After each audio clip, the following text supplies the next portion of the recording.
Hello there, everybody. DankTheMuffinman is back today to What's Up, Overlord. Episode 6, Season 3, alright? Carney Village arc, I assume, is pretty much at the end. They're gonna clear up something with the Carney Village arc. Um, Again, thank you to all the new viewers here today. Thank you for clicking on the video and watching, and thank you as well to the regular viewers being here so often, okay? So, let's get right into it. Let's see what happens with Ainz. What is the conflict that will arise now since Carney Village is pretty much sorted out? I mean, he still has to make the potion, the red potion, so let's see if he could accomplish that this season, okay? Let's get right into it. Right, let's see what happens. The anime reaction begins. Now, there we go. What the hell is this? It looks like a Death Knight.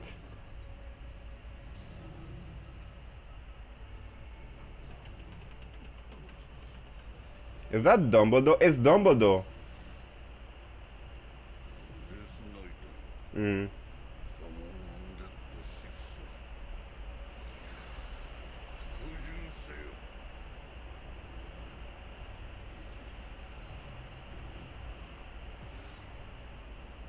Ah.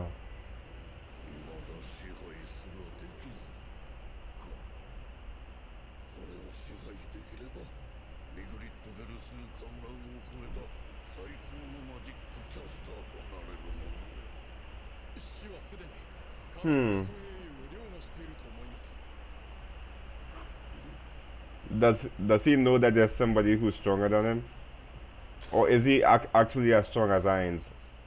He has undead under his control though.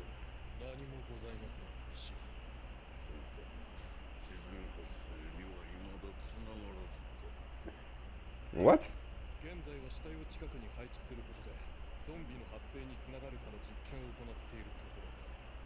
Hmm. Okay. It's good that we've seen Dumbledore now.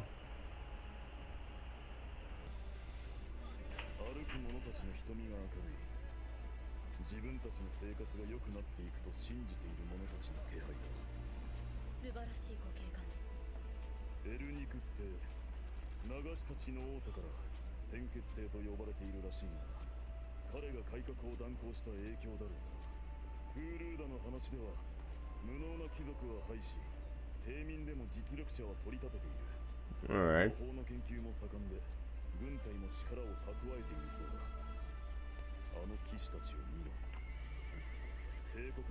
Those... Alright. They know him because of their class, yes. Adamantite adventurers walking in public.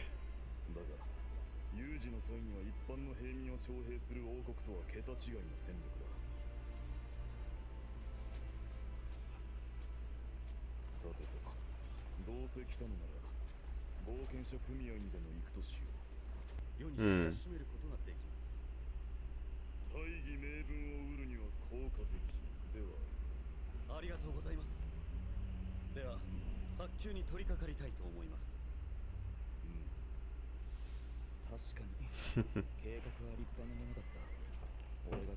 This more feels like Demi-Urge is being in more control than Ainz and with their blasted plan.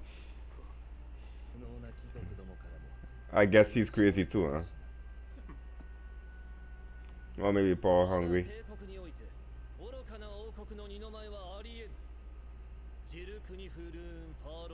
I'm not gonna oh my lord. That name. Elnix? Okay. Fludel. I call him Dumbledore.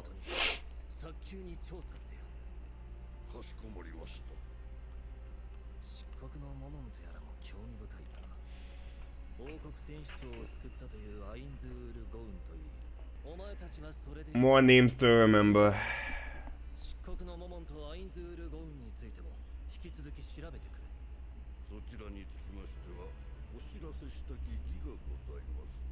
I wonder if that Death Knight was Ainz's Death Knight. Hmm.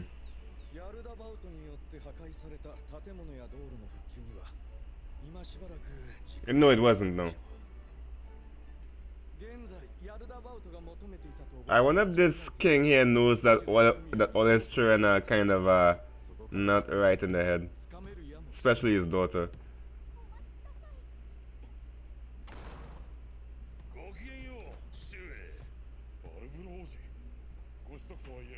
Hmm.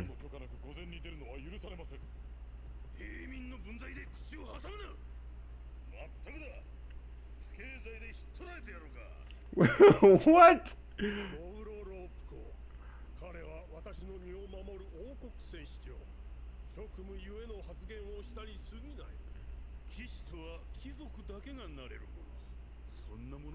Shut up.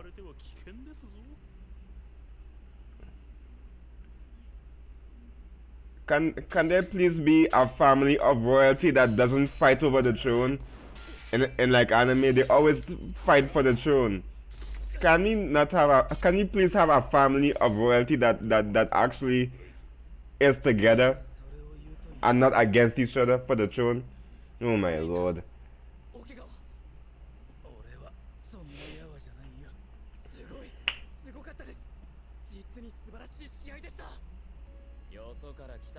Oh, for an adventure.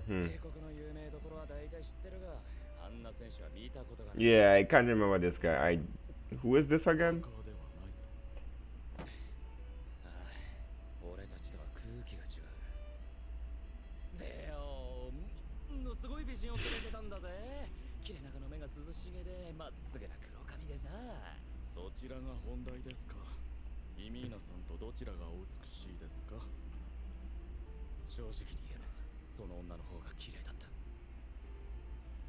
Really no.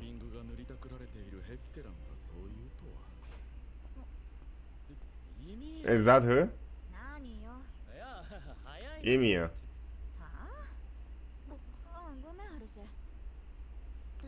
How the hell am I supposed to remember all these names? Oh my lord, my memory is not that good, people.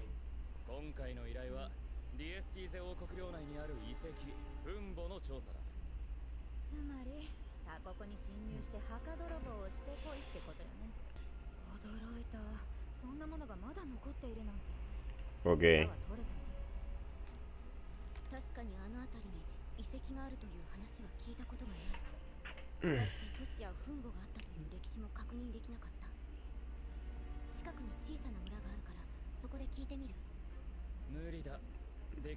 The background music makes it seem like this is way more important than it is. If you move carelessly.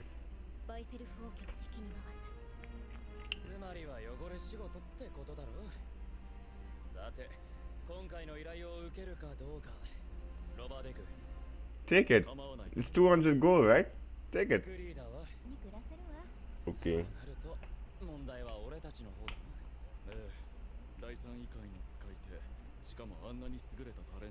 Third tier magic. Okay.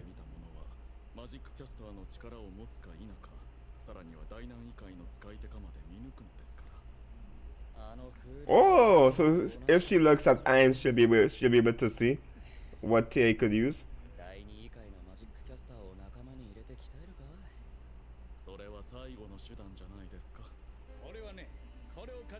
So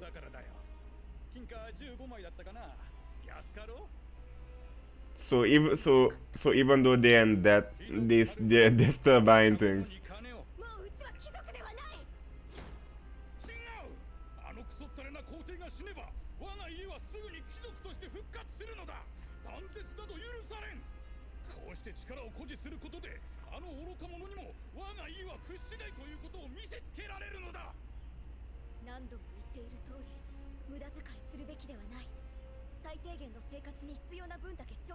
Yeah, they're not gonna listen to you.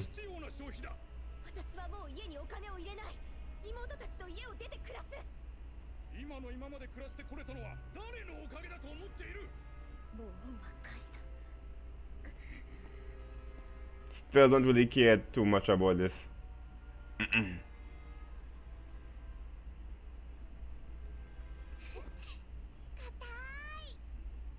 So hard. What?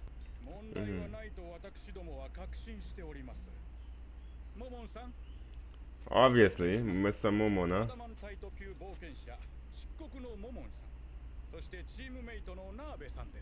That's her.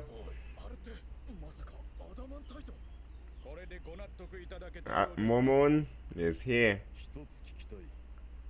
君たちはなぜ遺跡に向かう？組合から強く願われれば断るのが難しくなる冒険者と違い、しがらみのないワーカーの君たちがこの依頼を引き受けたのは何のためなんだ？そりゃ金ですよ。Money. Simple as that. 釣り合うだけの金を提示されたということか。そうだ。納得がいくだけの金額。And the music, and the music, and the music. Copyright. よくわかった。本当にくだらないことを聞いた。許してくれ。Okay.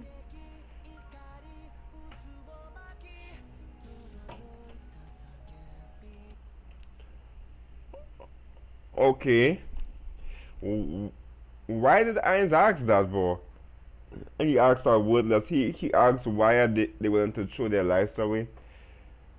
Why would they throw their lives away like that? Money, right? Give them money, I will throw my life away. Simply as that. Okay. Guys, hold on. I need to gather my thoughts. There were a lot of reveals, so hold on. Alright, to anybody who's still here, I'm gonna talk about what I thought about the episode, okay? So, yeah, feel free to stick around if you want to. If not, I'll see you next week for the next episode, okay? First of all, let's talk about this guy right here, Mr. Dumbledore. So far, he seems to be the strongest human, so far. He has a presence, like I feel that he is the strongest out of all the humans we've seen so far. Maybe not you know the old lady in the beginning of season 2, I believe, who was talking to the dragon. I think she might be the strongest out of all the humans. It's either I know the dragon is most likely the strongest being we have seen, but the lady who was with the dragon is most likely the strongest the strongest human. Then him and Dumbledore. Okay, so whenever I say Dumbledore, you know I'm referring to him. Now, he was trying to control this Death Knight here. I highly doubt that this Death Knight is Ainz's Death Knight. It's just a random one. Okay? Which I don't know how rare a Death Knight is in general, but he tried to control one and he couldn't do it. He says it will be impossible right now, so maybe he could do it later on. Also, he was trying to control undead. He was experimenting with the undead. Okay, and for somebody who he also gives off this kind of like holy kind of vibe. He feels like a religious kind of holy man, and yet he has the undead demons under his control. So I'm looking forward to seeing more of Dumbledore. I wonder how strong he is. Right, if he is not the strongest spellcaster, I would be very surprised that we've seen so far. If not Dumbledore, or the lady who was with the dragon, or the guy who summoned the two skeletal dragons from season 1, even though I think that Dumbledore is most likely stronger than the guy who summoned the skeletal dragons in season 1. I look forward to seeing more of Dumbledore here.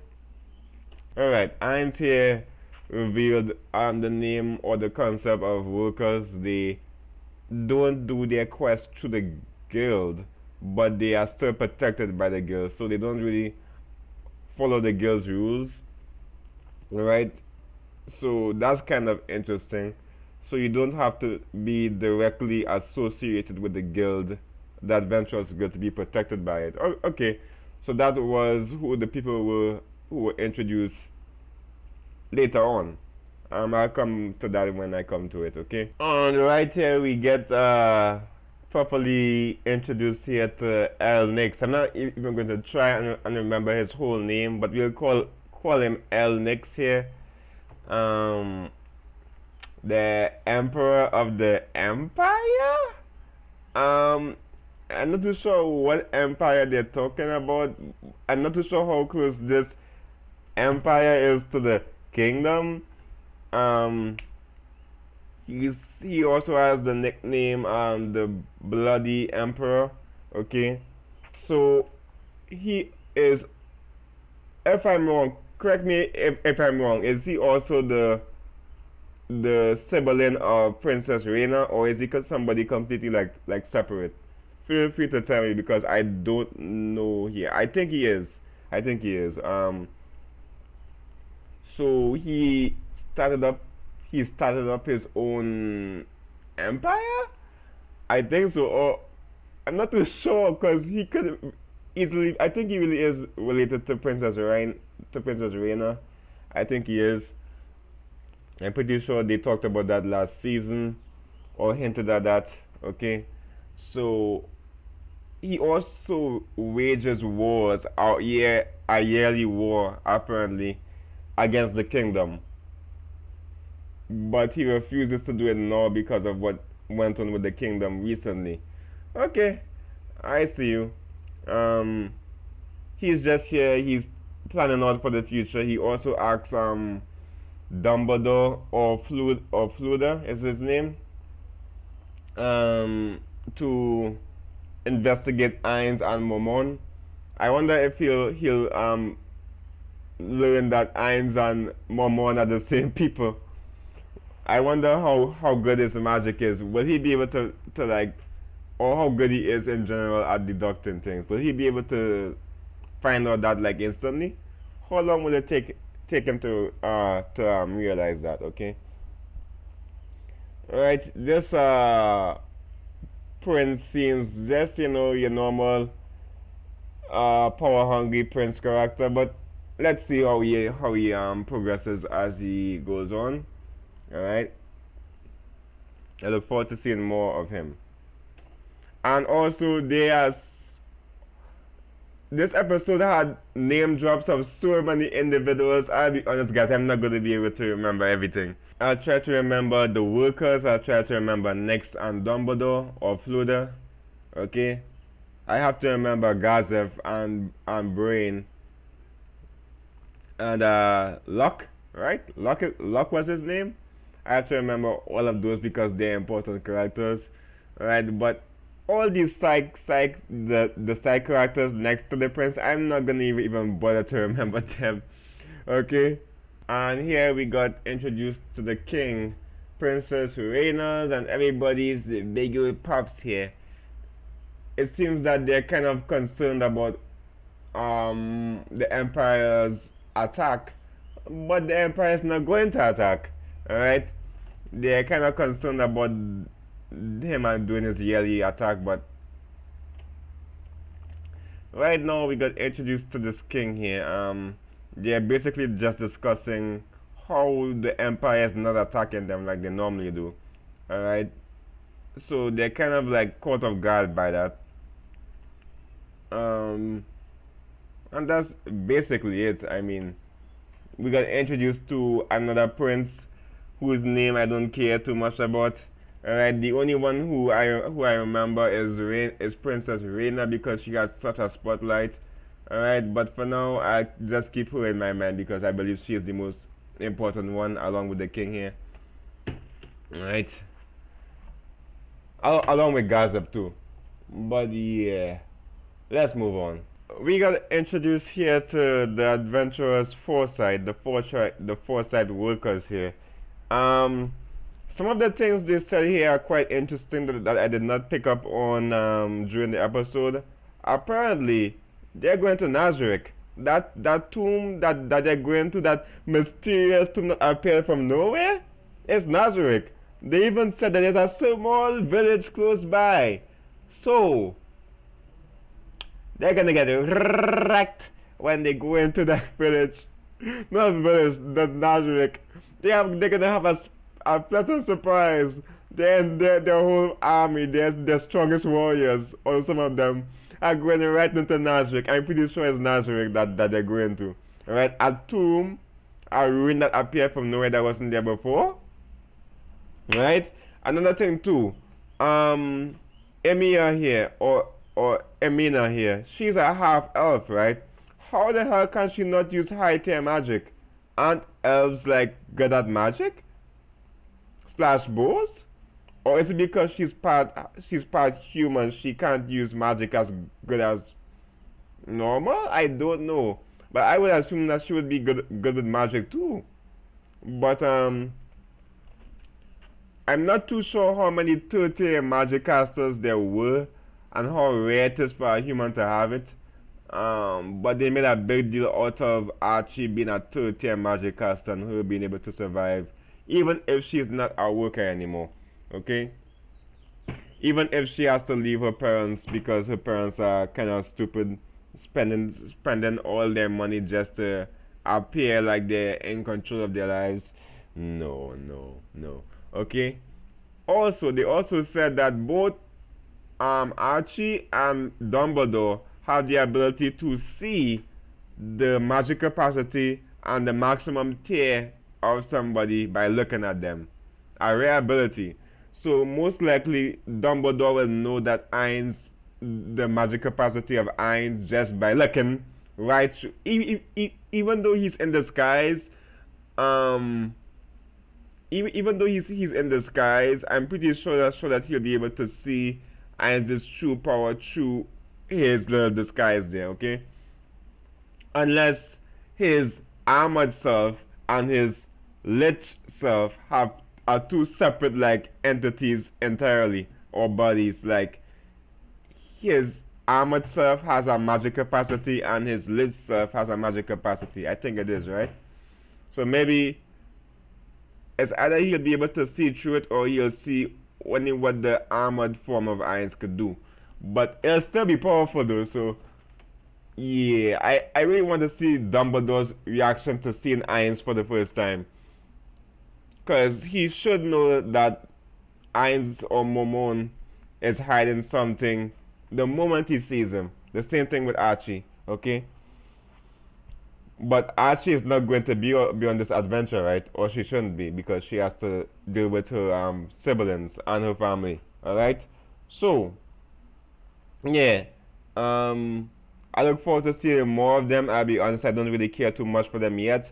But yeah, they are the main group to follow right now. Um,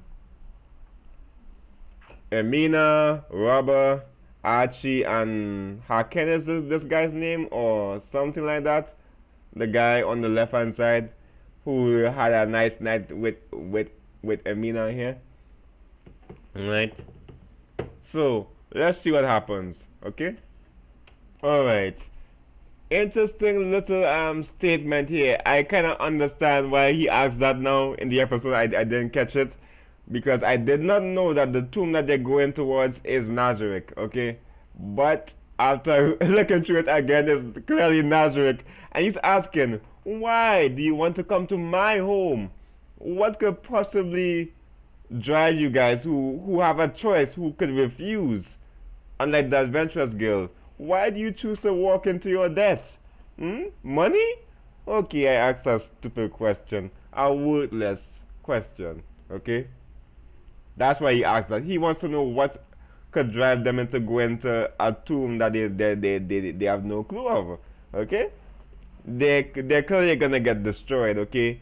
Ainz here is just gonna have a nice little trip back to home. A slow trip that he could just most likely warp to. He's gonna ride to, okay? So I want to see what happens, yeah. I want to see what happens. Holy shit. They're going right into the lions den. They're going right to the Ainzes. Oh my lord. Will the Ainz pay any of them? Alright? I don't know. But most likely when Dumbledore sees Ainz, he will know that Ainz is up to something. Or he's not as he appears to be. Alright? He'll be like, wait, why does this warrior have high magic too?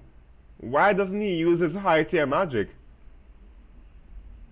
Why does he carry two swords around if he could use high tier magic? Dumbledore should be able to watch him one time and know that he's not as he appears to be. I can't wait to see that. Okay, so guys, we also got introduced to a lot of characters here who I don't really care to. I'll only remember the workers of Foresight, all right, and the other guy. You see, I'm calling guys, because I can't remember. I can't remember the name. Okay, I can't remember their name. Okay, but I keep Foresight in my sights, in my memory.